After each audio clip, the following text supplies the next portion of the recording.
Hello there and welcome to the Business of Story. I'm your host, Park Howell, and today we continue to explore how Agile Communications is having a tremendous impact on growing company culture and revenues, especially in our dispersed hybrid world, and how you can use 5 proven Agile conversations to increase your influence and grow the camaraderie among your people.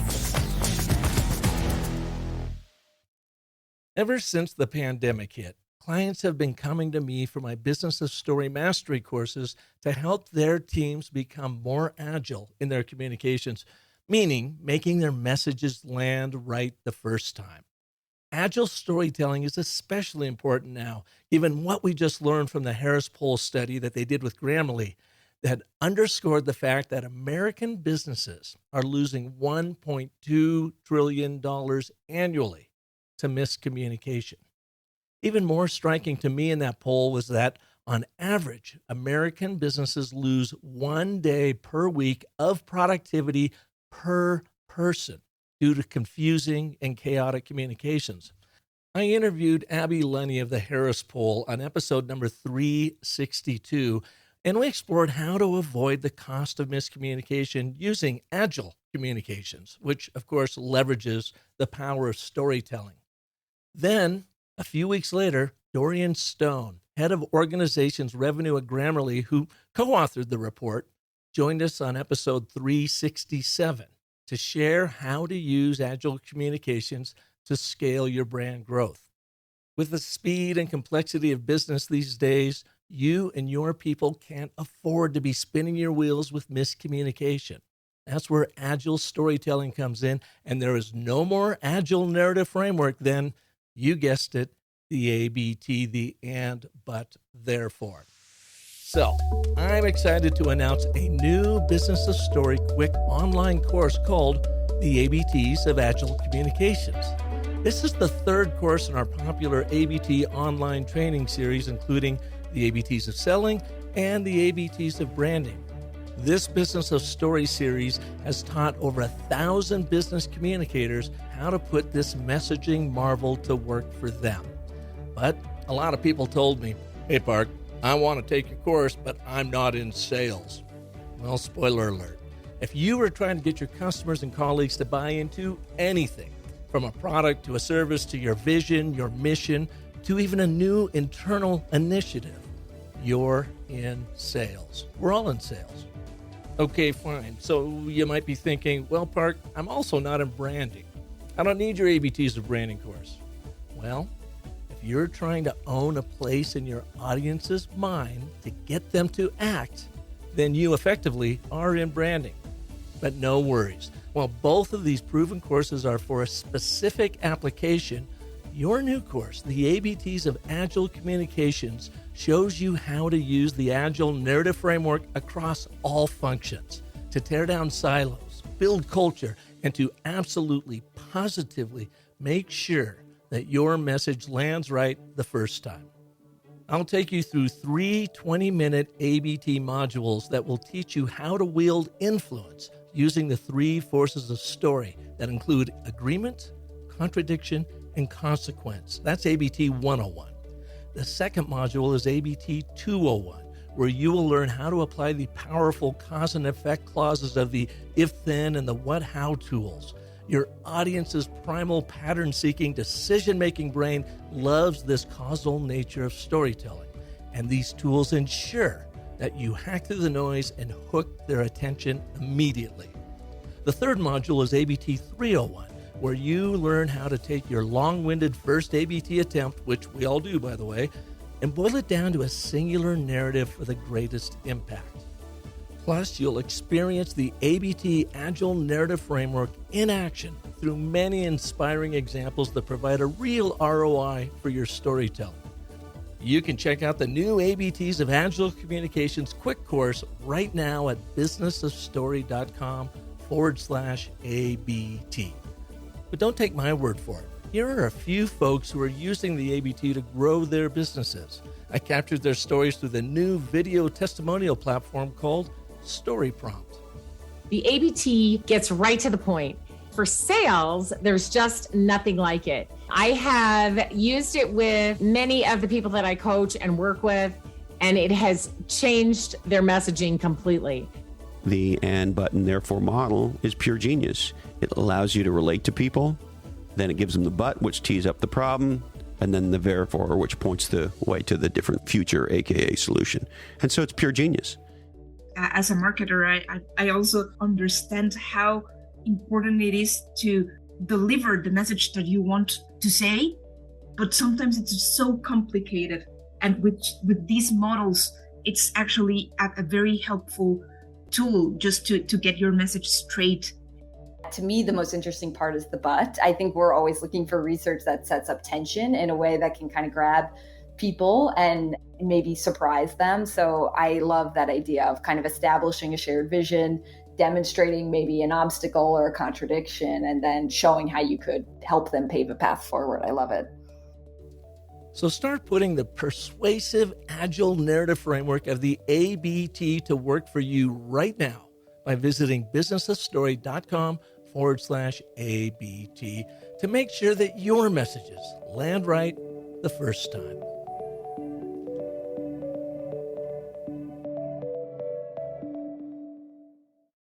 What is the one huge elephant in the room with miscommunication? When your messages are not landing right the first time and you're feeling like people just aren't getting you, maybe even blocking you. Easiest way to sense if you're in this kind of scenario is that you're frustrated. The reason is that frustration is almost always a symptom that we believe that someone else is blocking us. Those darn engineers, they never listen. We just ask them to do stuff and they never build what we want them to. I'm so frustrated with them. And that happens at every level. So it can be a CEO who's frustrated by their head of sales. The salespeople are frustrated by marketing. Marketing is pointing at product. It's that sort of, these other people are blocking us, thwarting us, and I don't know what to do. I don't know where to go from here. I've been so reasonable, they're so unreasonable. So that's often the clear symptom, and that you feel stuck, you feel blocked, and that can happen anywhere in the organization. Jeffrey Fredrick and Douglas Squirrel are co-authors of Agile Conversations. Transform your conversations, transform your culture. Jeffrey is an internationally recognized expert in software development and has over 25 years experience covering both sides of the business/technology divide. An early adopter of XP and Agile practices, Jeffrey has been a conference speaker in the US, Europe, India, and Japan. Through his work on the pioneering open source project Cruise Control, and through his role as co-organizer of the Continuous Integration and Testing Conference, or SITCON, he has had a global impact on software development. Jeffrey is currently a coach for executives and executive teams. He runs the Agile Conversations Meetup, is a CTO mentor through CTO Craft, and is the co-host of the Troubleshooting Agile podcast. Douglas Squirrel, affectionately known as Squirrel, has been coding for 40 years and has led software teams for 20 of those years. He uses the power of conversations to create dramatic productivity gains in technology organizations of all sizes. Squirrel's experience includes growing software teams as a CTO in startups from fintech to biotech to music and everything in between. He consults on product improvement at over 100 organizations in the UK, US, Australia, and Europe, and coaches a wide variety of leaders in improving their conversations, aligning to business goals, and creating productive conflict. Today, you'll learn the 5 conversations you must know how to have with your people to make your communications as agile and effective as possible. We'll explore the difference between defensive and productive reasoning and how you can use their 4 R's method to make your leadership storytelling as powerful as possible. All that and more on this special edition of the Business of Story. Gentlemen, welcome to the show. Nice to be here. Thanks for having us. Now, I've got you guys spread all across the world. Can you share with our listeners where you're coming to us from? Well, I'm in a house built in 1450. That's a year, not a price. And it was built then just near where the Channel Tunnel would be 600 years later. So I'm in the very, very far southeast corner of England. Is it drafty? No, actually, it's wonderful because in 1450s cutting edge technology lets the hot air go out and the cool air stay in, or the other way around. It's fantastic with a thatched roof. And that, folks, is Douglas Squirrel, who goes by Squirrel. Do you feel like a squirrel living in that size home? Sometimes, yes, but I'm just called Squirrel because there are a lot of Douglases and not many squirrels. Well, great to have you here. And Jeffrey, where are you coming to us from? Well, I'm now returned to Santa Cruz, California. I was in London for 10 years, and it's just been back here for almost a year now. So we used to be a lot closer together, and but now 8 time zones apart. And how did you two get to work together? Well, we first met in 2006 at a conference that I organized called KitCon, the Continuous Integration and Testing Conference. It was a technical conference for software development QA people. And that was the first time we had it in Europe, and Squirrel attended, and that was it. We've been acquainted ever since, and partially because Squirrel liked the conference and came back more than once. And then I hired Jeffrey. I liked him so much. And then you he hired replaced Jeffrey me to because do he was so what? much better than me. To do what? To be, well, you were eventually managing director, but I don't know what your title was all the way through, but I was CTO. I brought Jeffrey in because I knew he was smarter than me, and then he became the leader of the company and took it to acquisition. Well, you guys co-wrote this really amazing book, Agile Conversations, Transform Your Conversations, Transform Your Culture. How did that whole book come about? Well, actually, it was right about the time when I joined Squirrel at Tim Group. We were at the conference, and he introduced me to someone he knew. And that person said something to me, which I kind of took me by surprise. I felt like I was pretty good at communication. I had been doing marketing and customer evangelism, so I'd done a lot of speaking. And the person told me, he says, Jeff, you're really good at advocacy, but you're not very good at inquiry. I'm not hearing a lot of inquiry. I had no idea what he meant. I had to talk to Squirrel about it afterwards. And it turned out he was talking about this theory of communication that I had never heard from a theorist called Chris Argyris. And so that was really what was the initial thing that led to the book many years later. It was an introduction to a theory of communication. And Squirrel, I think you then proposed that we have a study group about it, which we started in 2012. Indeed. And we should give credit, by the way, the gentleman's name is Benjamin Mitchell. He discovered this, and I still don't know how. We should ask him. But he discovered this idea in kind of dusty old sociology books. And he said, Jeffrey and I and others found it to be true. He said this is kind of the key that unlocks all this stuff about agile development and change your team's structure and be more iterative and all this other stuff that us engineers had known for a long time, but we just couldn't get anybody to listen to. So when I heard this and began hearing these strange statements from Benjamin, Jeffrey gave one example, but there were a lot more that just gave me a completely new light on how you might approach a problem. That you, for example, that people in the rest of the business might be your allies and they might have unknown contributions to make. And instead of being the kind of IT person off in your own walled garden, you could go and join with them and they could help you. This was a foreign concept. It was definitely not something I had considered. So as Jeffrey says, I introduced Benjamin to Jeffrey. We started a study group with a few others, and we really worked hard. And I have to say, it is very hard work. If people are thinking of buying our book, they should get ready to work. It will require, for example, folding a piece of paper in half and writing very difficult things on it. Many people who've read our book say, oh yeah, it was fun to read it. Then we know they didn't get all the value from it, because this study group really required hard work. However, it paid off tremendously. Just for today, I had a wonderful example where someone applied inquiry and discovered that his company had been wasting money on a particular direction for months, perhaps years. And he had never asked the questions that would have led him or anyone else to discover that this was a problem. And by asking the right technical person, questions in the right way, he was able to discover this, and he'll save his company loads and loads of money as a result. So that's the kind of result you can get from working hard. Reading your book, I found it to be a very fun read. I have not put it all to practice yet, but it was very clear, very easy to understand. And we're going to go through and talk a little bit about your 5 conversations, 5 kinds of conversations, and your 4 R's that you use to go in and really, I guess, do kind of a post-mortem on a conversation or in preparation for a conversation you're going to have, so that you can, I guess, have that inquiry in there. But let's step back a little bit more. Do both of you guys come out of the development tech world?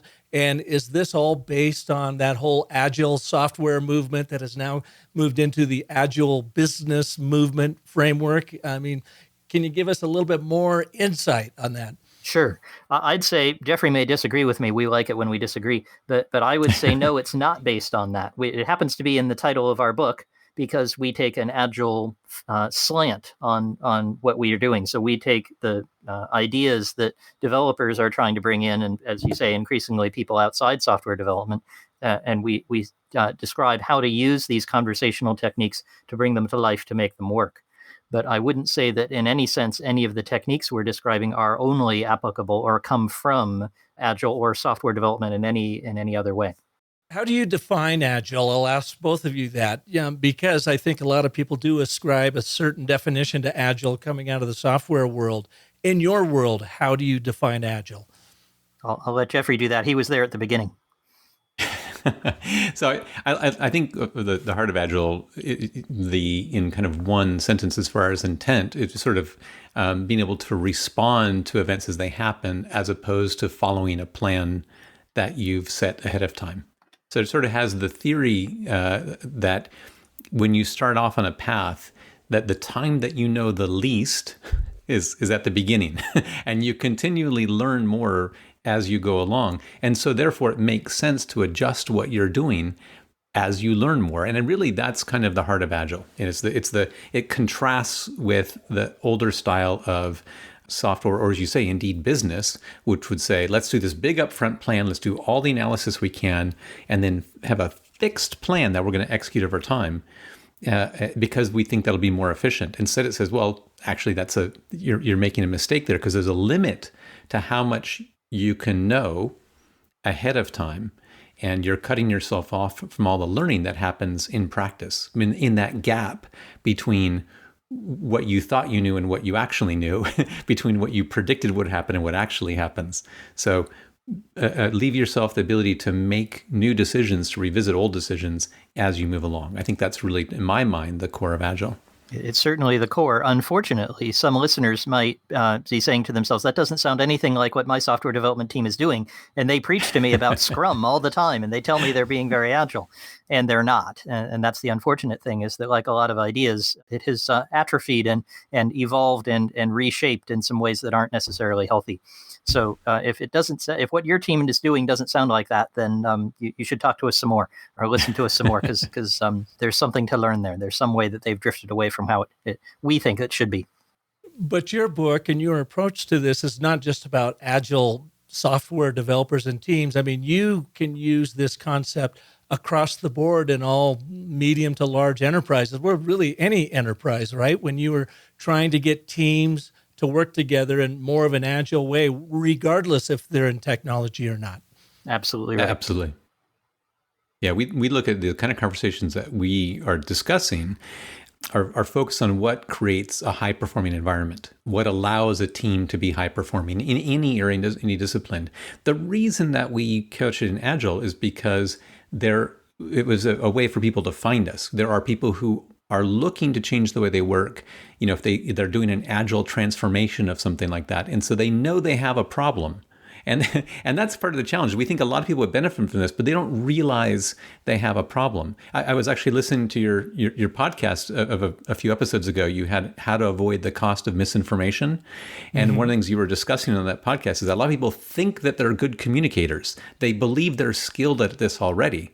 And therefore, they don't develop the skills. They don't get better because they think they're already good. And that's kind of the problem that we're trying to address here in focusing our title and aiming the book at an audience. We're looking for an audience that knew they had a problem. Whereas in general, if you tell people, hey, look, this is going to be a book on communication, and you're going to get better at communication, they mostly kind of yawn and think, well, I'm already good at that. Why would I care? So it was about finding people who had a pain and knew they had a problem.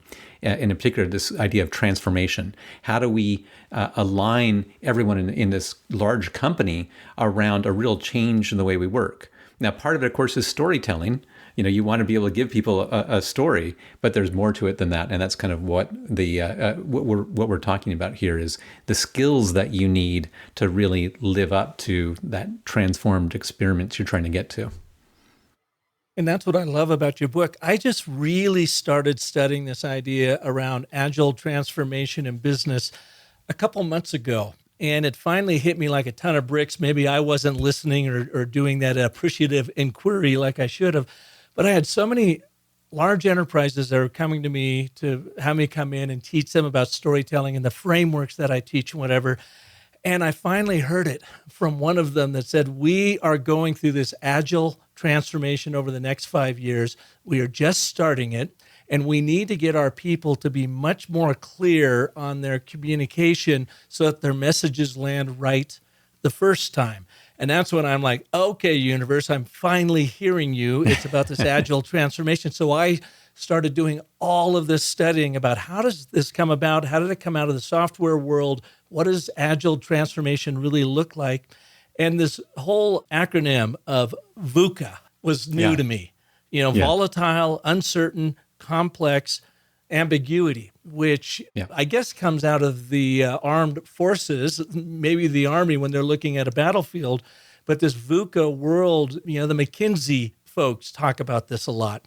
So I started diving into that a little bit more. And I thought, well, if you are going to try to overcome this VUCA world, volatile, uncertain, complex, and ambiguous, you need to do it internally with a VUCA voice, which then I reframed that acronym to be vision, understanding, clarity, and action.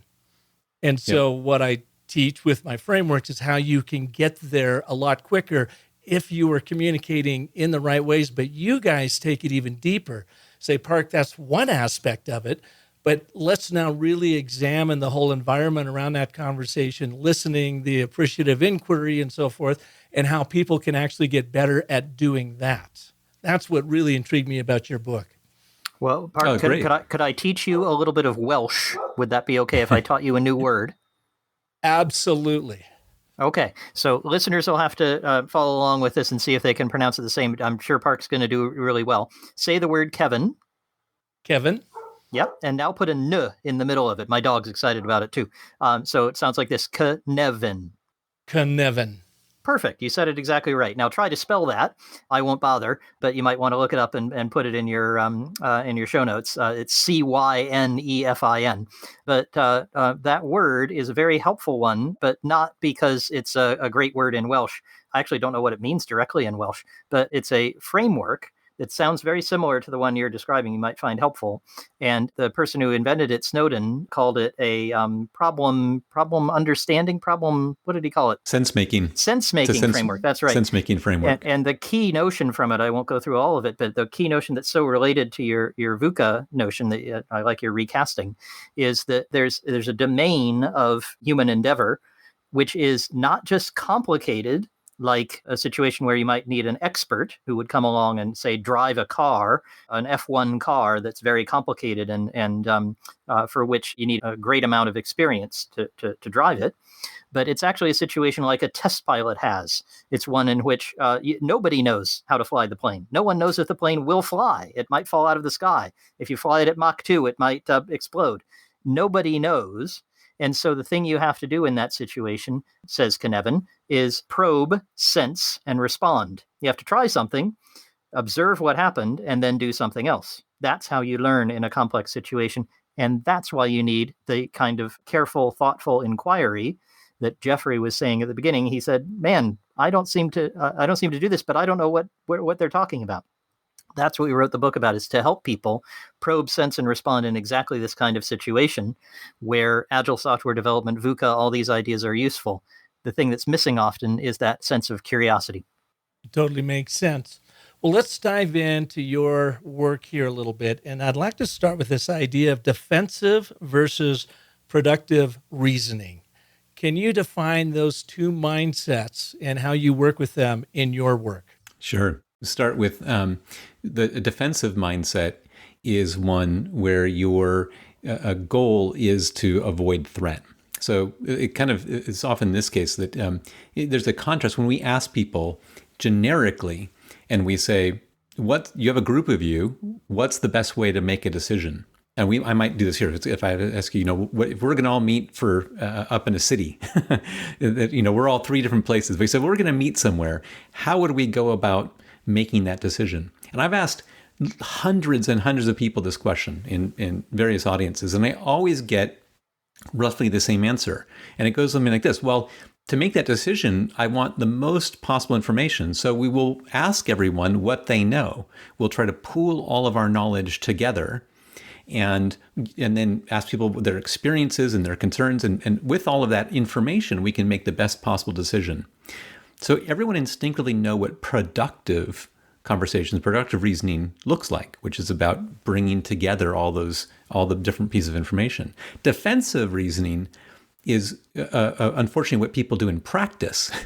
People know what to do in theory, but in practice, if they care about the answer, if they think that something valuable is at stake, they start to be afraid that, oh no, we might make the wrong answer. And one of the parts that come into it is people assume that their answer, the opinion they've come to, is right. And that's normal, right? If I thought I was wrong, I would think something else. So if I have an opinion, it's because I think I'm right. And if I think this is something important at stake, that means if my right answer isn't adopted, then something bad is going to happen. And so from a defensive mindset, I want to avoid something happening that's not what I think is the right thing. And that leads to the lack of curiosity and leads to the opposite behavior. Rather than asking everyone what they know and bringing everything together to get the best possible result, we have people mutually trying to work towards their own view of the answer without curiosity and just trying to make their own answer the right one. They're in it to win it now rather than in it to learn. So that's the contrast between those two. So real quick on that, Jeffrey, before we go to the productive reasoning side, is this defensive side purely that survival mechanism, that negativity bias that's already baked into us? And you guys talk a lot about biases in your book and how to be, to recognize them and help overcome them. But is it where most people start, is in that defensive reasoning side, and you're trying to move them over into productive reasoning? When they think there's something important being discussed, it's remarkable. If you aren't vested in the answer, you will naturally not be defensive, right? So you might be asked, for example, to have people come in and facilitate a conversation in some other area, some other department, a topic you don't really care about. And when you do that, you might find yourself just a natural facilitator. It's amazing how helpful you can be as the uninterested third party. And the reason is because you're naturally going to be in that productive mindset that people know how to do, and you're going to avoid the defensiveness. So you only have that sort of defensiveness when you think there's something important. When it's something that's not important to you, then you're not defensive. And by contrast, what we see on the television, what we call the telly over here, is almost always exactly the opposite.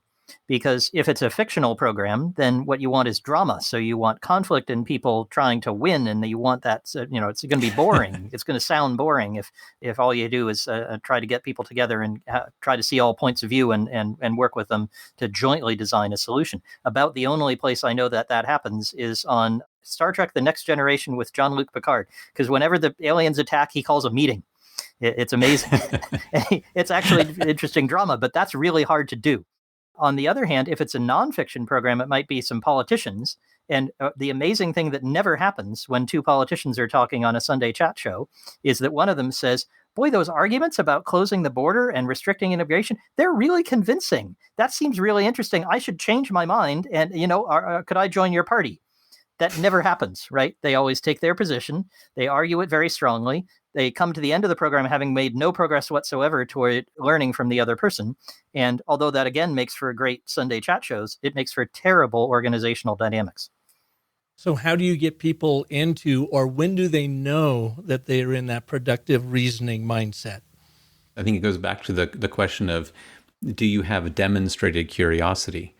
You mentioned the 4 Rs, and that's the way that we recommend people practice. And you learned to identify cues and evidence that you're being curious. So I think that when you can find yourself asking questions, not to prove what you're trying to argue, but actually searching for things that would disprove it, I think that's very good evidence. Because ideally that's what I want. If I really care about being correct, rather, ultimately, if I want to get to the truth rather than be right now, then what that means is if I'm wrong now, I'd like to be convinced otherwise. If that's going to happen, I need to be looking for something different than what I already know. So when you find yourself saying things like, here's what led me to my answer, but maybe I'm missing something. Does anyone here know something? Can you suggest something I might be missing? Is there alternatives that we haven't considered? When you have kind of open to alternatives, that's a sign that I'm in sort of a productive mindset. When someone disagrees with you and you say, that's really interesting, can you tell me how you got there? Let me understand your evidence. You've seen the data, your experiences. What's different between you and I? Like, let's explore this. That's productive. And whenever I hear that, I always worry that people will hear it as I first did, as kind of hippie woo-woo guitar playing California people. And Jeffrey is in California, so I can give him a hard time about that. But the point is that we're not seeking to achieve consensus. We're not seeking to agree with the other person. It may be that we learn something really important and leave the conversation or the meeting or the discussion fundamentally disagreeing. That would be fine. But just like my example that I started with, where I said my client had gone and asked some questions he'd never asked before and discovered he was on completely the wrong path, that was really valuable. Whether or not he agrees it's the wrong path in every circumstance, he's learning that he's wasting his effort and frustrating his engineers, and that was tremendously useful to him. So we're not looking for consensus. It's not a method of getting everyone to agree and be happy and be all friendly. In fact, you get more conflict when you do this. You get more argument.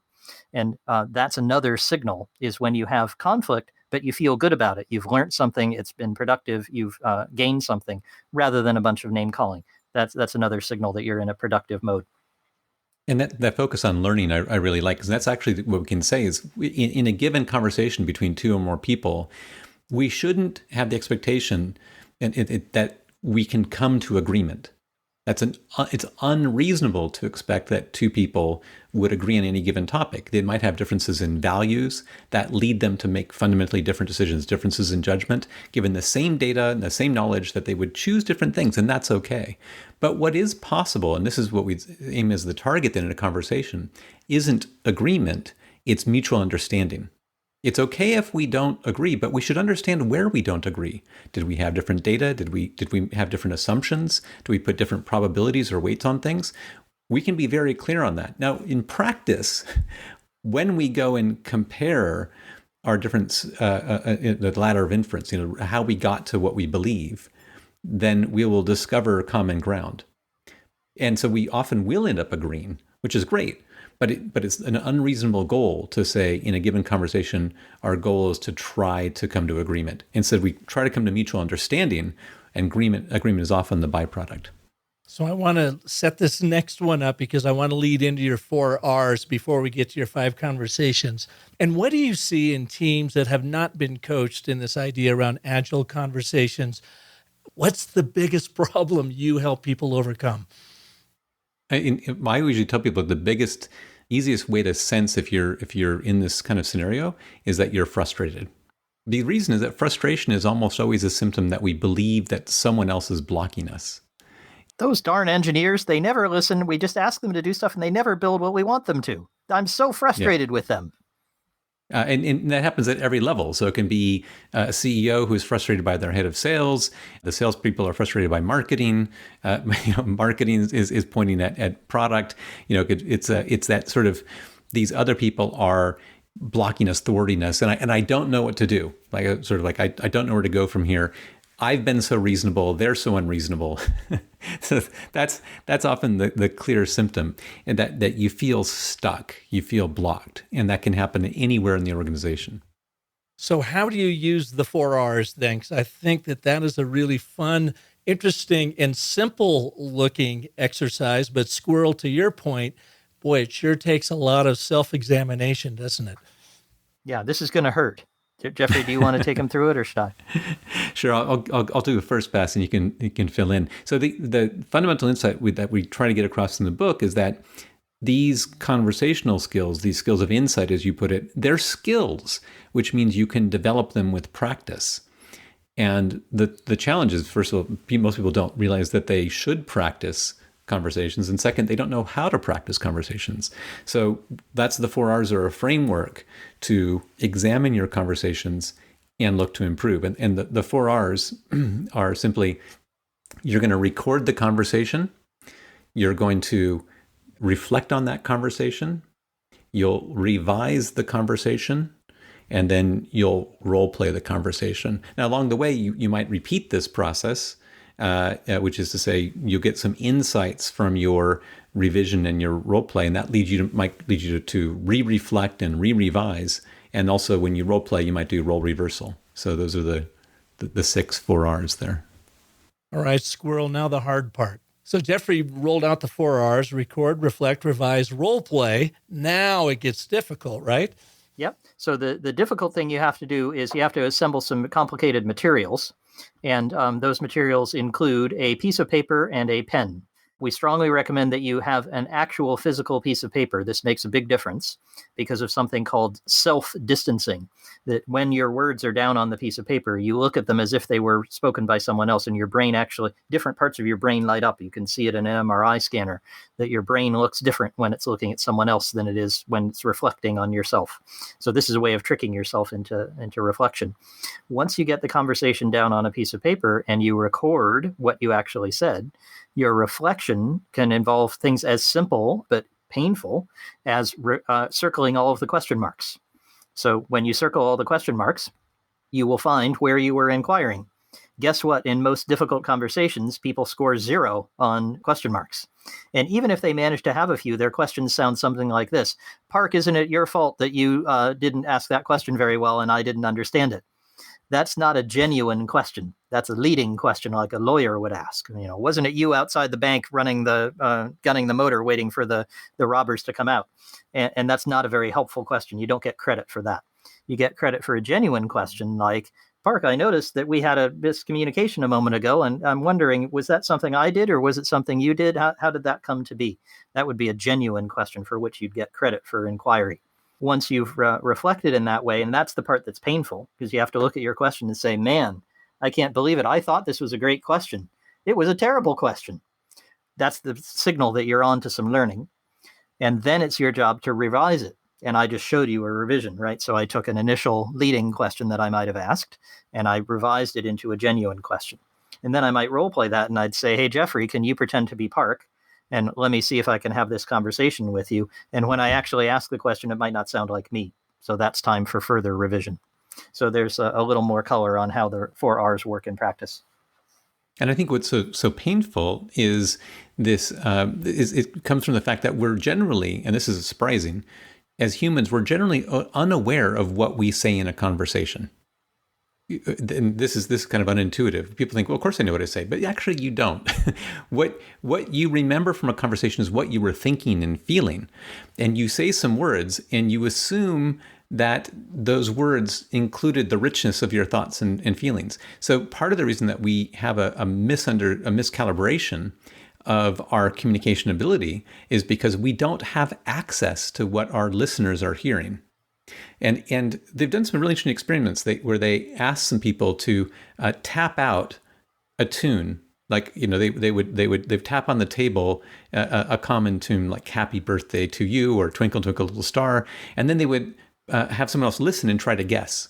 And they would ask the tapper, "What do you think the chances are that they could guess your tune?" And what happened is the people who were tapping wildly overestimated the chances of the people guessing it correctly. And the reason is because when they were tapping, they weren't hearing the tapping. They were hearing the song in their head. They were hearing the tune. And so, of course, it should guess. And that's the same problem we get into in our conversations. We don't hear the words that we say. We're hearing the full music of our inner dialogue. when you go and do this exercise and you write out the actual words that you were saying and you contrast your expectation of yourself as a good communicator and you read the stark reality on the page of what you were actually saying, that gap between your self-image and the demonstrated skill is where the pain comes from. Yeah, it's that we sometimes say learning is horrible, which is learning is the detection and correction of error. And when I detect errors in something that I thought I was good at, it kind of affects my self-image, and that can be very, very painful.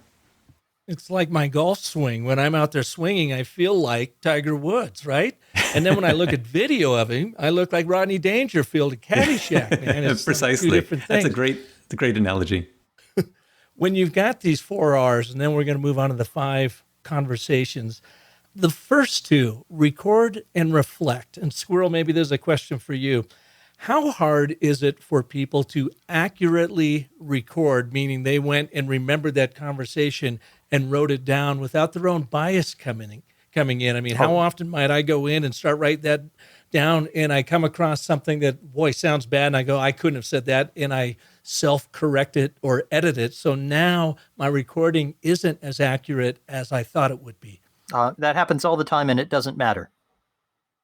And the reason is that biases were there when you were speaking as well. And so what happens is that it doesn't matter. We always tell people, don't worry if you don't remember the conversation perfectly, because you'll make the same mistakes when you write it down again anyway.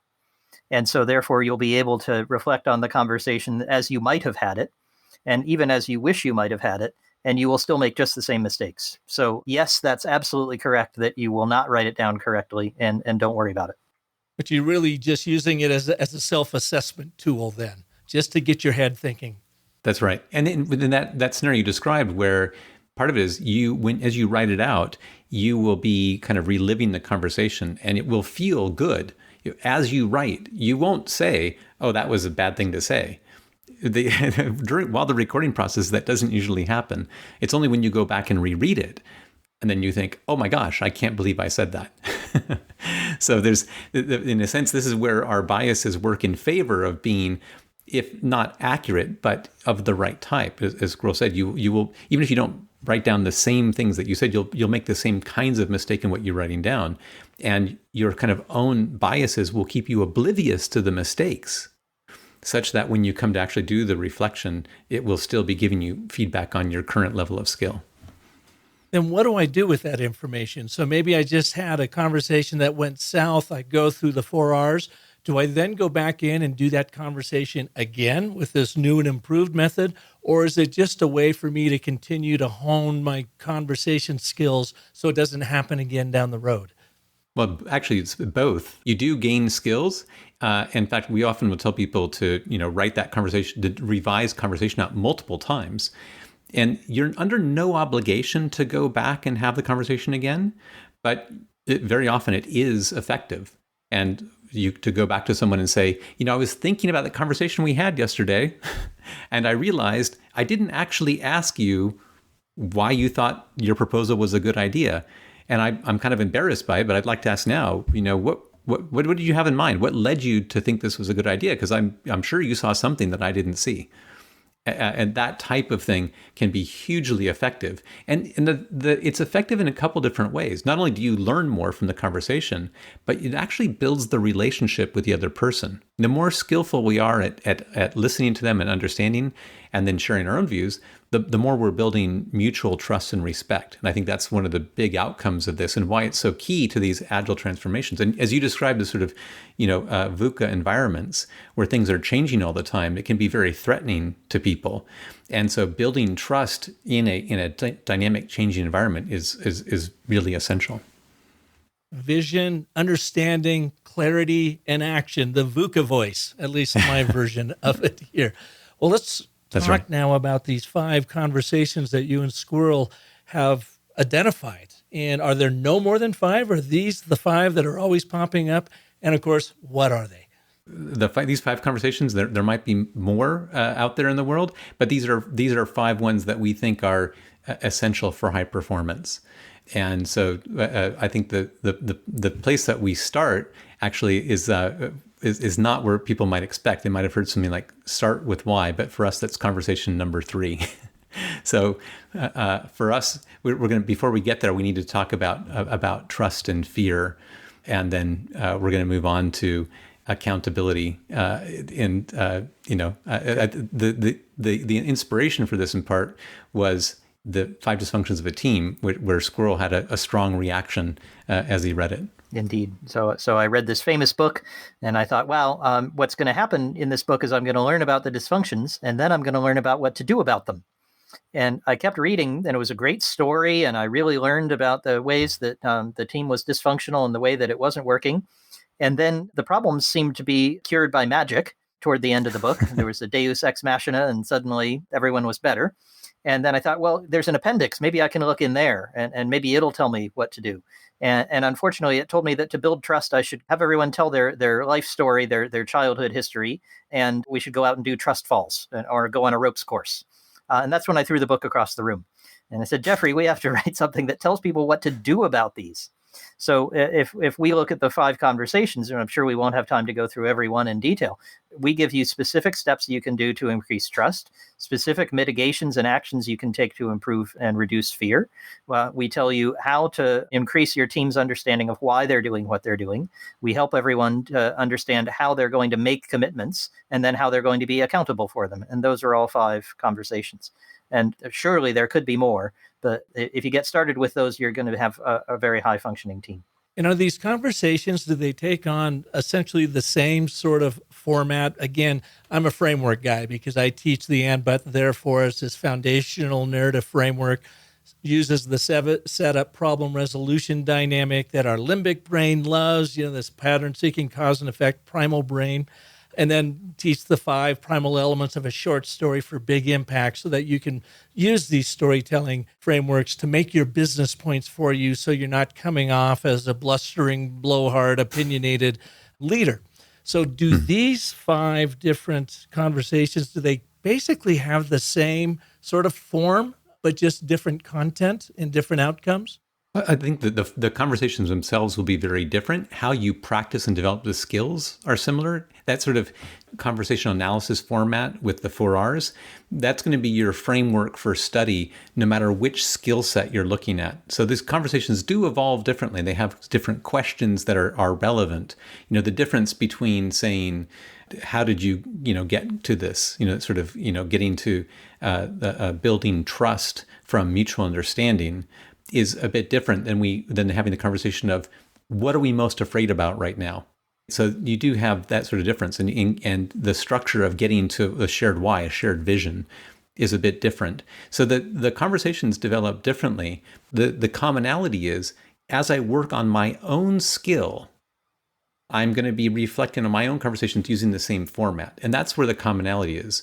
Partially, this key thing is that to have these conversations successfully, it's not something I'm relying on other people. So in contrast from that feeling of frustration, it's these other people who are blocking me, they're preventing us from doing these great things. It's like, well, no, there's something with me. There's something I could change. How could I be better prepared for these conversations? How can I help these conversations happen effectively? That's all on me. And now how am I going to do that? And that's where the 4R framework that is the common element here that we give for you to score and evaluate and improve your performance over time. Now, one of the things people say, well, wait, how could it work if it's just me? If I'm the only person that's doing this, certainly that's not enough. But actually, in every conversation is a function of the people in the conversation. There's this interaction between everyone. And all it takes is for one person to change, one person to provide different stimulus, and everyone else will suddenly have a different response.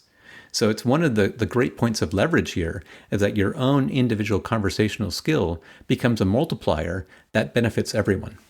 Yeah, I found that too with our training when people are looking for that common storytelling language and they go in and they can work with each other on their different ABTs or the 5 primal elements of a short story. It's that same thing. It has this compounding effect so that everyone becomes much more productive coming out of it. Now, going into a conversation as you're doing the 4 R's, I would imagine then you have to kind of decide, well, where are we in this relationship or in this progress on this job to know, am I having a trust conversation here? Am I having a why conversation or Yes. that commitment, accountability conversation? Yeah, Yeah, absolutely. That's a really good point. Yep. No question. And we give tips in the book for how to know which one you're at. But if you're not sure, you probably should start with trust. Because if you're frustrated, if you're having the kinds of symptoms we talked about earlier, that you're finding that it's all those other people and I'm right and it's not working and I'm stuck, then if you're not sure what to do, start with trust. But there are various things that can tell you, yeah, I do have enough trust here. But the challenge is that everyone's paralyzed by fear. So besides going out and buying your book, Agile Conversations, which I highly recommend, and I read a lot of books leading up to this show, and I really, really enjoy going through it. What is 1, 2, or 3 things that a listener could do right now to start thinking about the conversations they're having and to make them more agile? Ask more questions. That's what I always tell people if they just want to know, how do I improve quickly? How do I get better right now? I say, well, there's all kinds of stuff you can do to become much more skilled. Take golf for an example. There's all kinds of things you can do to reduce your slice and increase your range and other things that I don't understand at all because I'm terrible at golf. But certainly one thing that you could do if you really wanted to get better would simply be to hit the ball a lot. And if you did that a lot, you would probably improve. Probably not get to Tiger Woods level. But if you practiced a lot, you went to the driving range, you would hit the ball farther and more accurately simply because you were doing the action more frequently. So the thing that people are almost always lacking most is curiosity. And the way you get your curiosity score higher is by asking more questions. And so that's what I'd say is the most important thing you could do first. Jeffrey, what do you think? I love it, and I'll up the ante. So if you want to take it to the next level, the thing that you would do is you precede your question by stating your own view, by discussing the undiscussable, sharing the thing that might be awkward. So one example I like is a lot of people find themselves in meetings and they're disengaged and they're bored. And it turns out to be an amazing thing to say in a meeting. Like, I'm just going to check here. I'm actually going to say I'm feeling kind of bored right now. And I wonder, is it just me? Am I the only one? Right. And that's a good example of taking the curiosity, but you notice the difference between saying, hey, look, is anyone bored right now versus saying, I'm bored. I'm going to take a bit of a risk here. I'm going to share something. And then I will ask, is it just me? And that combination of stating your view and taking that risk followed by the question is maybe I would say the next level of getting towards an improvement. And I have to say, every time I've tried that, I guarantee that the result was that I was no longer bored. And in the asking of those questions, you are then moving yourself out of this defensive reasoning position into more of a productive reasoning position. And again, I go back, it just feels like that defensive reasoning is just absolutely hardwired into us. And you got to get out of it if you're going to be productive. That's right. That's why these techniques are so hard and why it requires such hard work to do something as seemingly simple as write some words on a piece of paper and circle the question marks. It's because it forces you to confront the fact that you have a kind of evolutionarily hardwired tendency to act in this defensive way when things matter. And the most important thing you can do to get out of that is to practice doing something that is unnatural, which is to ask these genuine questions, state your view. And it's worth saying that when we're in this defensive mindset, it's often for virtuous reasons. It's not just that we're trying to protect ourselves. We're often trying to protect the people around us. We don't want other people to be uncomfortable. We don't want other people to be embarrassed. So often we're taking these steps of kind of acting without saying what we're doing because we have in our minds that, well, if I were to just say what I mean, it would be harmful or threatening to these other people. And so this is in part is about stop taking such protective measures for everyone else and say, look, let's have the conversation and having a bit of trust and faith that we're going to end up in a better place than if we're not discussing them. So we're saying that defensive reasoning isn't always on our own behalf. It's often sometimes on the behalf of others. Where can people learn more about your great work around this and, of course, buy your book, Agile Conversations? Well, the easy thing is that we managed, after some effort, to buy agileconversations.com. So you can go to agileconversations.com, and we've got free videos and a mailing list and our Twitter address. I mean, I think my home address is up there, so you can come and visit me here by the Channel Tunnel if you want to see my old house. But more seriously, we'd love to hear from any of the listeners who have questions about this, who are interested in learning more. Yes, you can buy the book, but our publisher cares more about book sales than we do. So we'd love to talk to people. We have our own podcast that we publish every week. We just recorded it before coming on with you. So we'd love to engage with your listeners any way they'd like to hear more about how to practice. And Jeffrey, you should talk about your meetup. That's true. We do the Agile Conversations meetup. So once a month, there's a practice session where people get to practice the 4 Rs. We'll use different frameworks in different sessions, but it's a chance for people to do this hands-on in a small group setting and very practical, learn those skills. And so you actually do a conversational analysis in every single, what we call dojo, conversational dojo. So do that every month, Agile Conversations meetup. And I think actually it's worth saying for people who want to know more, there's also, Squirrel, you have a community of people that I think it's worth mentioning. Absolutely. So I have my community called Squirrel Squadron, and that's a group of tech and non-tech people learning from each other how to make their tech teams insanely profitable. And you'd find that at squirrelsquadron.com. And I do a weekly event, for example, where we get together, discuss all of these kinds of topics with a tech focus, but also it's designed for non-technical people to benefit from too. And I'm going to take a flyer on your podcast and assume it's called Agile Conversations. It's not actually, and there's a long history which we'll go into, but I should have said what that is. It's called Troubleshooting Agile.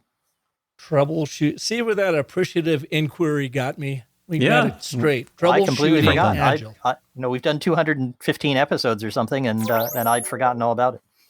Well, gentlemen, thank you so much for taking the time to be here. Again, I mean, I literally picked up, I was on my iPad, I learned about your book 10 days ago. I dove in, started reading through it, and thought, these guys, I got to get these guys on the show. And quite often when I reach out, I get zero response. So thank you for the really quick, prompt response and coming on the show with me today. I really appreciate it. Happy to do it. We really enjoyed being on. Yeah, it's fantastic. And I loved hearing your recasting the VUCA mindset. That's one I'll have to share with people. Oh, good. Yeah. Well, that's my job. I've been in the branding, advertising, marketing world for 35 plus years, but I've been consulting, teaching, coaching on storytelling in business for the last almost 15 years. And it's all about reframing and telling ourselves a little bit of a different story. That's what I love about this Agile Conversations. It's just some areas I had never really thought about. It's one thing to go in with your story intact and your framework intact and whatever, but if you're not of that right productive mindset, it can blow up on you. So I really love the work you guys are doing and just really appreciate you taking the time to be here. We enjoyed it. Thanks.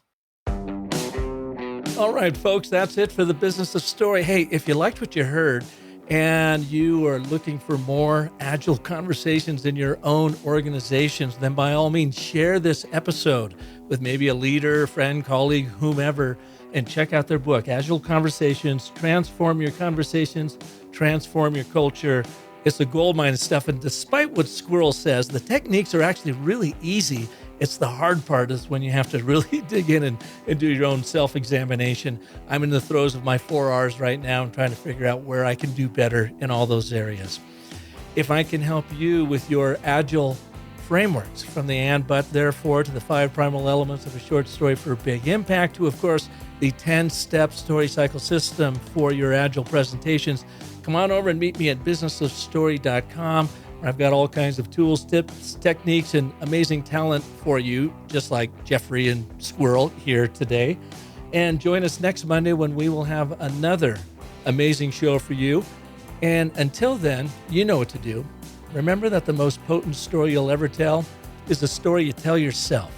So make sure it's a great one. Thanks so much for listening.